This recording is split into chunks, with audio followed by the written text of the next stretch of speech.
Guys, today we're going to be talking about the V-bar cable lunge. This is an incredible exercise for your quadriceps, and I highly recommend you guys do it. Vary it in with your traditional leg training like squats and things like that.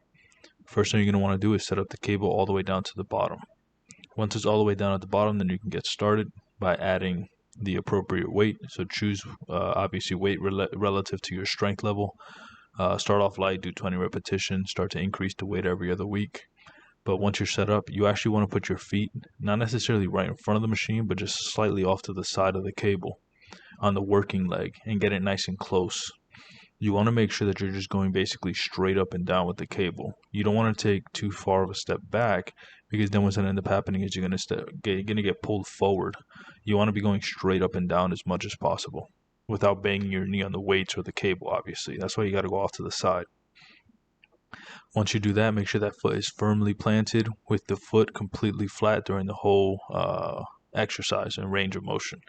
And then you want to take a nice big step back, allowing your knee to come all the way down. It doesn't have to hit the ground, but it has to be pretty close. And with that, you want to make sure that you're keeping your chest up. You do not want to be bending over as you're doing this exercise. It's going to put an unnecessary strain on your lower back. Another thing I want you guys to do is make sure that you're doing it in a nice and controlled fashion. Now, the version we're doing here is just a pulse. So this is actually a cable lunge pulse. So we're not going as high as we can. We're just keeping as much tension as possible on that front leg. The back leg is just there to stabilize, because you can't just do this exercise with one leg. You need the other one planted down to give you some kind of a counterbalance. Next thing I want you guys to think about is making sure that you're keeping your chin tucked and that you're keeping that weight close. So if your arms are more extended, you're going to feel this a lot more in your biceps, but this is not a bicep exercise. What we're trying to do is isolate the quadricep as much as possible. And the only way we can do that is by keeping the line of tension straight up and down. You don't want to be leaning forward again, like I said. Now, this exercise is great for that quadricep, which is basically the front of the leg. So I highly recommend you guys do this.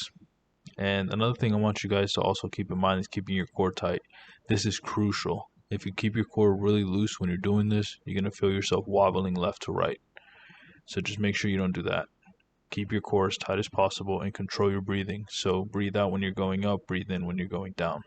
And here's some common mistakes that I want you guys to avoid. Not taking a big enough step back with that back leg is going to cause your knee to start rolling forward on that back leg, and you don't want that.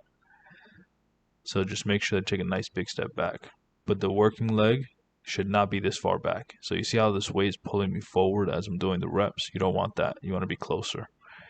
Also, this is an excessive version of it, but you want to make sure you're taking a nice big step back and keep the weight close to your chin. Thank you so much for watching this video. If you found it helpful, hit the like button, comment down below, subscribe, and turn on bell notifications.